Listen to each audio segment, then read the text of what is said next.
Hello everyone and welcome back to another video on our channel Immortal News. Today we'll be presenting a list of famous celebrities who have passed away, with announcements of their passing made in the last 24 hours. As always, we have special tributes in our Today's Top Headline section. Before we proceed, we kindly ask for your support by giving this video a thumbs up. Let's begin. Thank you. Number 8. A powerful voice in the world of gospel music, Jeanetta Bradley began singing at the tender age of 3. Performing with her sisters as part of the McClooney Sisters. Her early talent blossomed into a remarkable career, where she became the lead singer for the Kansas City Melody Airs. This group, known for their 1967 classic album, Softly the Night is Falling, brought her to national prominence and led her to perform on iconic stages like the Apollo Theater in New York City. Born on March 14, 1942, in Kansas City, Missouri, she was destined to make an impact. Her collaborations with legendary gospel groups, such as the Staple Singers and the Caravans, further solidified her place in the gospel music world. Throughout the 1970s and 1980s, she recorded several albums, including Moving in the Right Direction, with her group Jeanetta Bradley and the Bradley Singers. Beyond her musical accomplishments, she was a dedicated member of Met Pleasant Missionary Baptist Church, where she served in various roles, including Minister of Music and Superintendent of Sunday School. She also founded the Kansas City Gospel Music Seminar in 1982, which ran for 10 years, showcasing both local and national gospel talent. Her life was a testament to her deep faith and commitment to her community. She leaves behind a legacy of not only beautiful music, but also a life lived in service to others. She passed away at the age of 82. Her influence continues to resonate through the lives she touched and the music she helped create. Tributes to Jeanetta Bradley.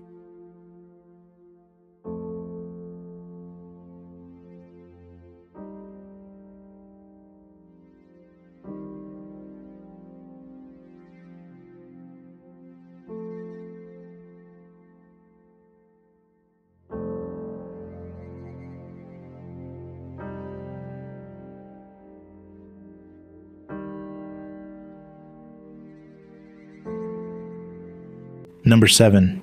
A trailblazer in California politics, she was renowned for her dedication to public service and environmental advocacy.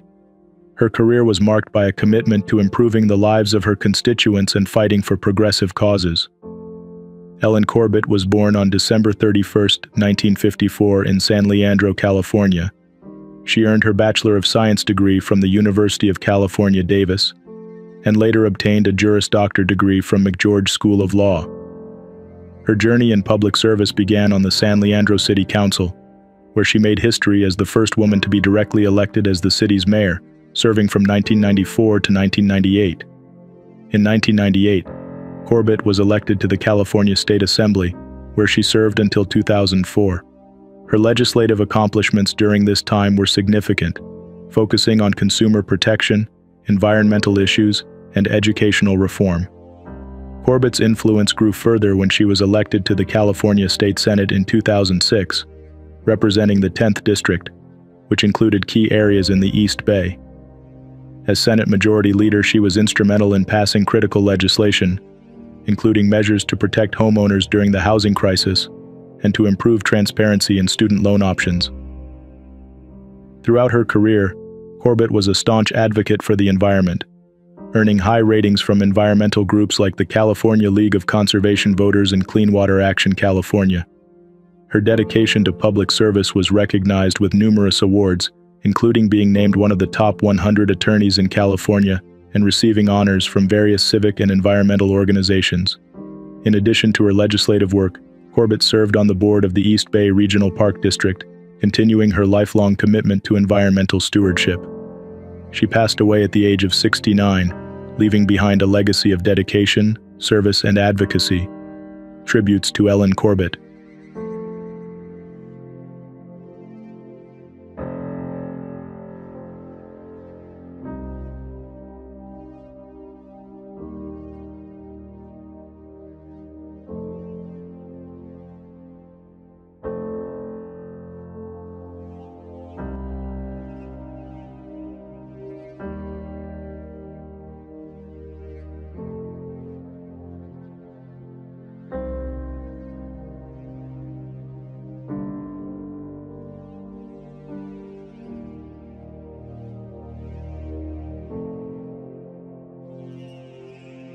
Number 6.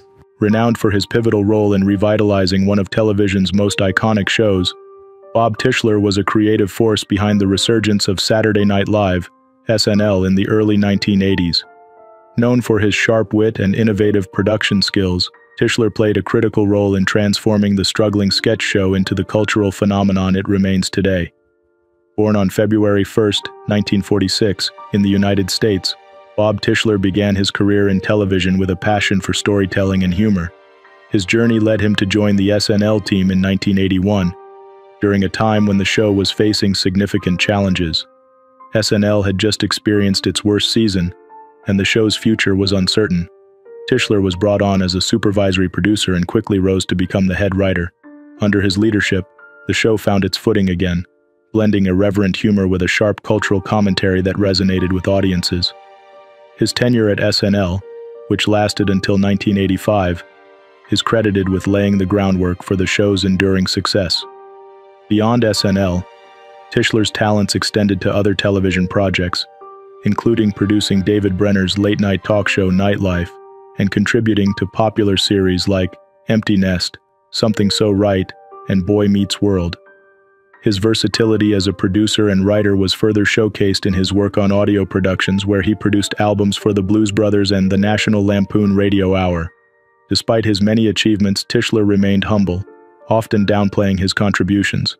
In a 2002 interview for the book Live from New York, An Uncensored History of Saturday Night Live, he expressed surprise at being considered a writer, reflecting his modesty and dedication to the craft. Bob Tischler passed away at his home in Bodega Bay, California, after a battle with pancreatic cancer. He was 78 years old. His legacy lives on in the countless laughs and unforgettable moments he helped create, leaving an everlasting mark on television history. Tributes to Bob Tischler.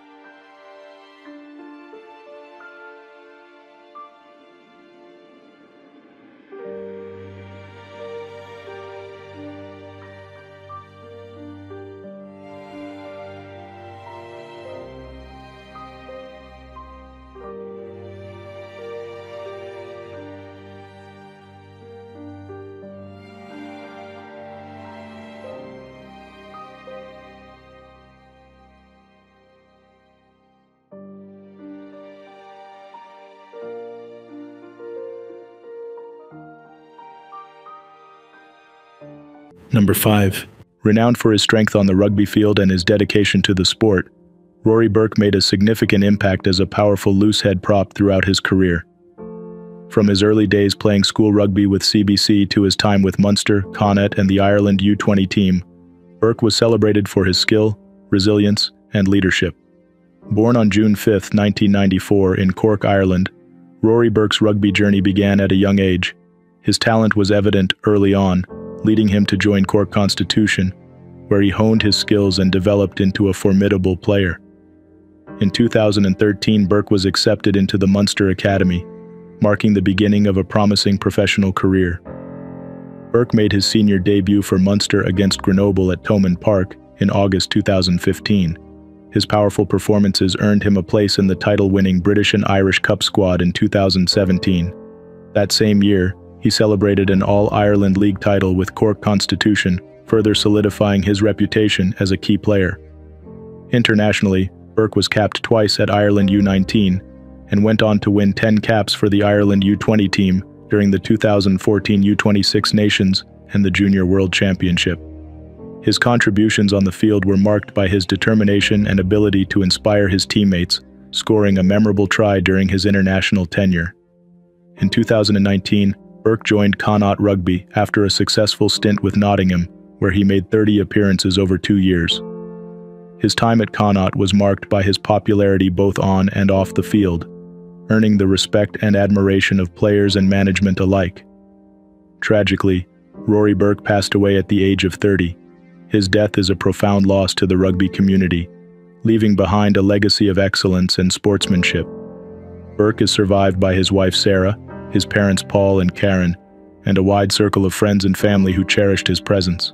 Tributes to Rory Burke.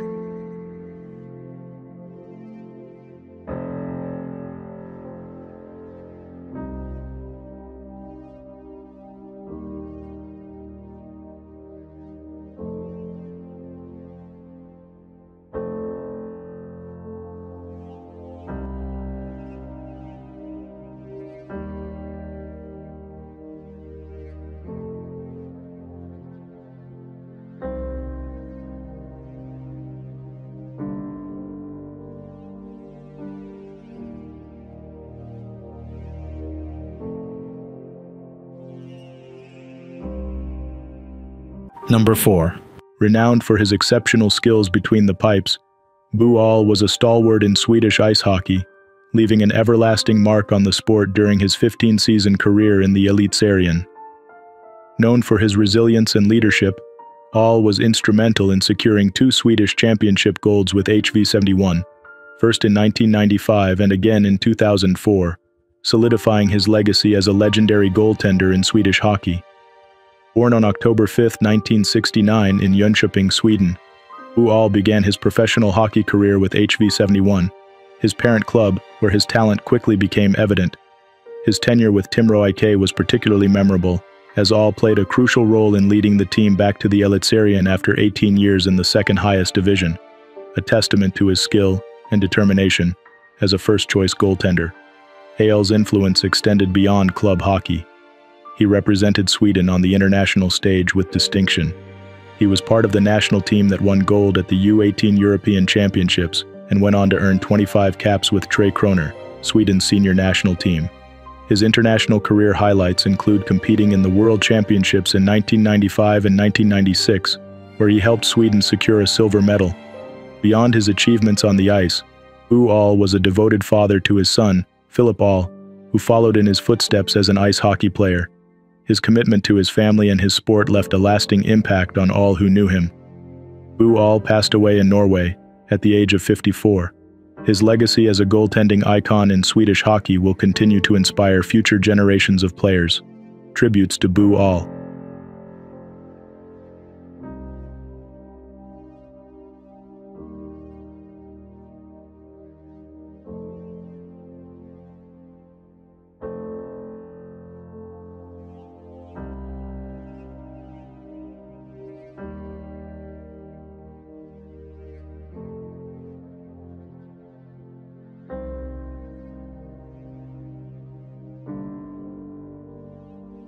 Number 3. Renowned for his significant contributions to American politics, Steve Sims was a prominent figure in Idaho's political landscape, serving as both a U.S. congressman and senator. Known for his staunch conservative views, Sims became a key voice in the Republican Party during his time in office, particularly in the 1980s. Born on April 23, 1938, in Nampa, Idaho, Steve Sims grew up on his family's fruit farm, where he developed a deep connection to his agricultural roots. After graduating from the University of Idaho with a degree in agriculture, he served in the U.S. Marine Corps, further shaping his disciplined approach to life and politics. Before entering public service, Sims was a private pilot and apple farmer, a background he proudly highlighted throughout his political career. Sims first made waves in the political arena in 1972 when he was elected to the U.S. House of Representatives, where he served 4 terms. His campaign slogan, "Take a bite out of big government," captured his commitment to reducing government intervention, a principle he carried into the U.S. Senate, where he served from 1981 to 1993. During his time in the Senate, Sims was known for his fiscal conservatism, his opposition to what he viewed as overreaching government programs, and his controversial stances on various social issues. After leaving the Senate, Sims transitioned into a successful career as a lobbyist, founding several firms, including Perry, Romani, DeConcini, and Sims. His work in Washington, D.C. continued to influence policy long after his official retirement from public office.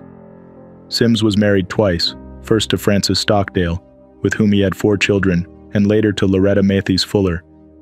His personal life, including a high-profile divorce, was often the subject of public scrutiny, but he remained a dedicated public servant and influential figure in conservative circles. Steve Sims passed away at the age of 86, at his home in Leesburg, Virginia. His legacy as a steadfast advocate for conservative values and his impact on American politics will be remembered by many. Tributes to Steve Sims.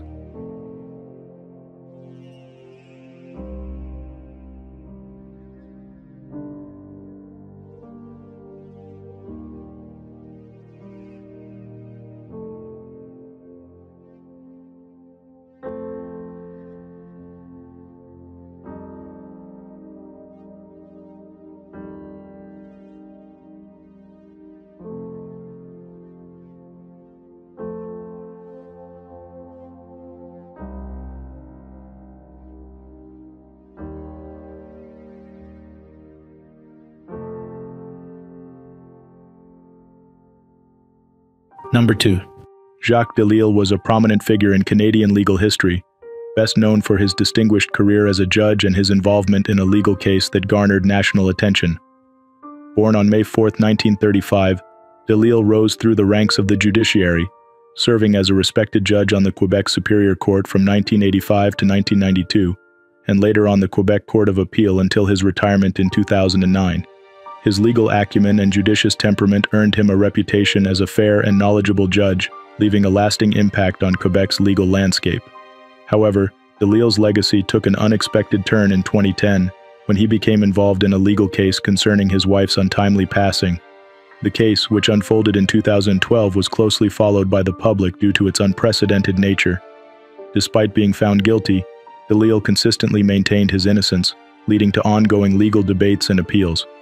In 2021, new evidence led to a review of the case, ultimately resulting in the overturning of his conviction.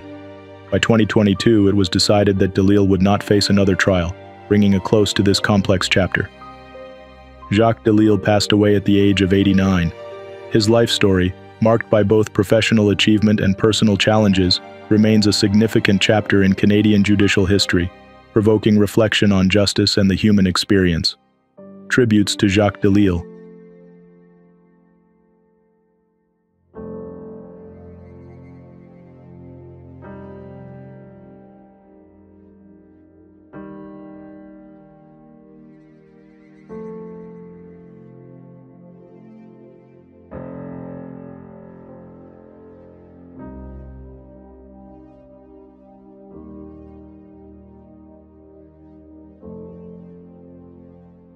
What's trending on the internet?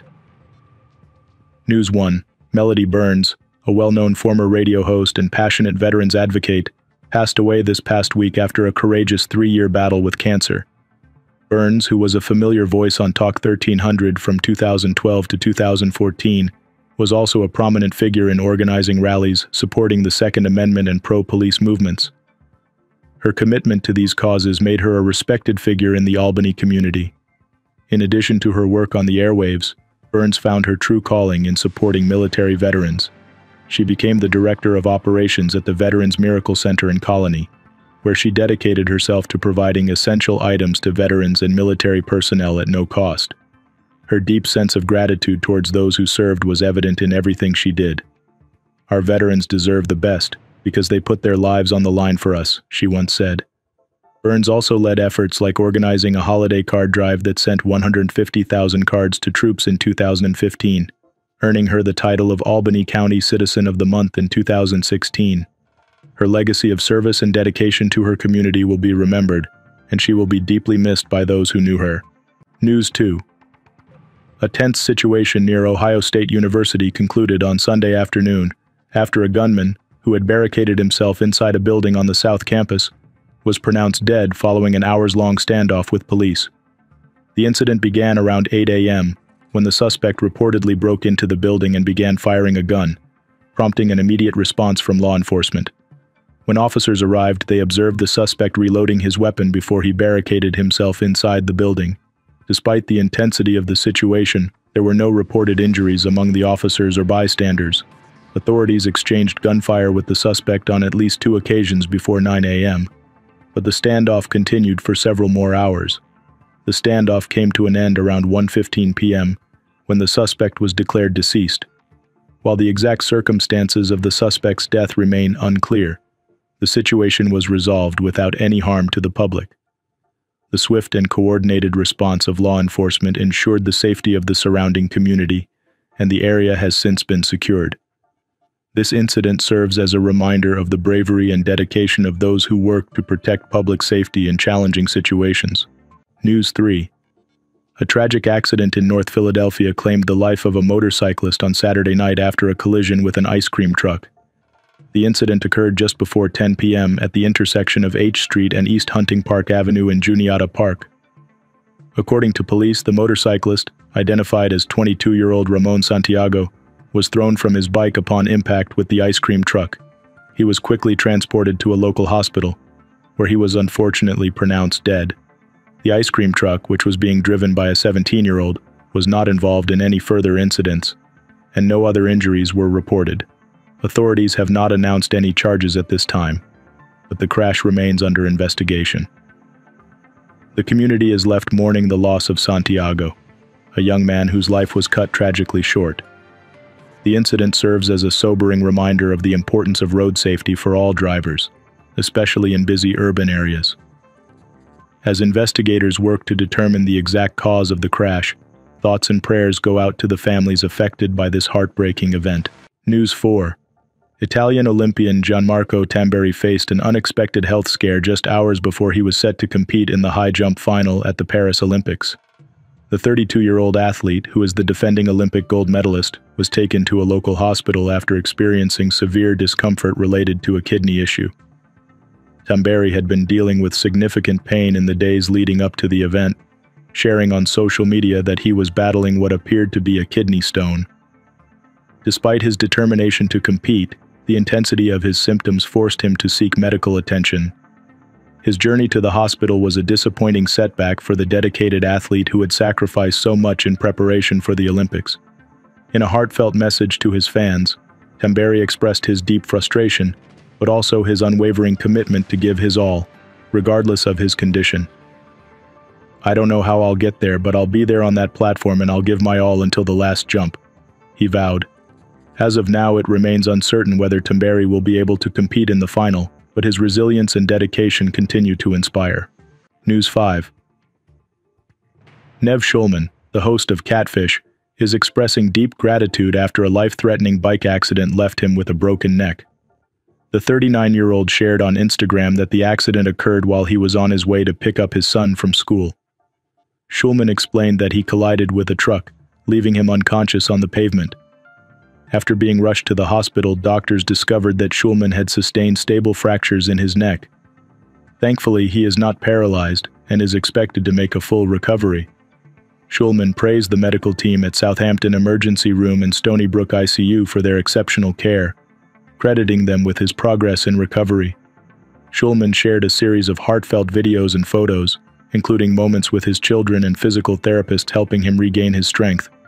His Instagram post also featured a poignant message about gratitude, as he reflected on how fortunate he was to have spent a beautiful day with his family just before the accident. "I'm lucky to be here, alive, standing and hugging my family," Schulman wrote, adding that he's beginning to truly understand the meaning of gratitude and the importance of cherishing every moment. News 6. Gwen Stefani has announced the unfortunate cancellation of her upcoming Atlantic City performance due to a recent injury. The 54-year-old singer shared the news on her Instagram stories, expressing her regret over the situation and explaining that her doctors have advised her to rest and recover. The concert, originally scheduled for August 17th at Hard Rock Live, will be rescheduled as soon as possible. Stefani, known for her energetic performances and hits like Rich Girl, reassured fans that their current tickets will remain valid for the new date, and they will be notified once it's confirmed. "I'm so sorry, and we are planning to reschedule the show as soon as possible," she wrote. Despite this setback, Stefani remains active in her other commitments. She is set to perform at the iHeartRadio Music Festival in Las Vegas on September 20th, and has upcoming appearances at the South Star Music Festival in Alabama and Live Out Monterrey in Mexico. Fans are sending their well wishes for a speedy recovery, eager to see her back on stage soon. Stephanie's dedication to her craft and her fans shines through even in challenging times. Number 1. Renowned for his dedication to the Catholic Church and his significant influence within the European Union, Archbishop Noel Traynor leaves behind a legacy of profound service and leadership. Born on December 25, 1950 in Silverstream, County Monaghan, Ireland, Traynor was a figure whose impact extended well beyond his native land, shaping the spiritual and moral discourse within Europe. Traynor's early life was marked by a commitment to faith and education. After completing his studies in arts, philosophy, and theology at St. Patrick's College, Maynooth, he was ordained as a priest for the Diocese of Clogher on June 13, 1976. His journey of service took him from Ireland to Rome, where he completed a licentiate in sacred theology at the Pontifical Gregorian University, setting the stage for a career that would intertwine pastoral care with intellectual and spiritual leadership. In 1989, Traynor was sent to Brussels to work with the Commission of the Bishops' Conferences of the European Union. His role there was pivotal in integrating Christian values into the evolving European framework. Trainor's work with COMEC earned him widespread respect, leading to his appointment as Secretary General in 1993. His ability to navigate complex political landscapes while maintaining a strong spiritual foundation marked him as a unique and vital figure in the relationship between the Church and European governance. In 2008, Pope Benedict XVI appointed Trainor as the Bishop of Down and Connor, where he was consecrated on June 29th of that year. His tenure was distinguished by his advocacy for social justice, his response to the challenges of the Church in modern Ireland, and his leadership during critical moments such as the 2009 Treaty of Lisbon referendum and the aftermath of the Murphy Report. Trainor's influence extended even further in November 2022, when Pope Francis appointed him Apostolic Nuncio to the European Union, with the personal title of Archbishop. This role solidified his position as a key diplomat within the Church, ensuring that the voice of the Vatican continued to be heard in European affairs. Throughout his life, Trainor was known not only for his ecclesiastical achievements, but also for his fluency in multiple languages and his deep understanding of European and church affairs. His passing at the age of 73 marks the end of a significant chapter in the relationship between the Catholic Church and European governance. Tributes to Noel Trainor.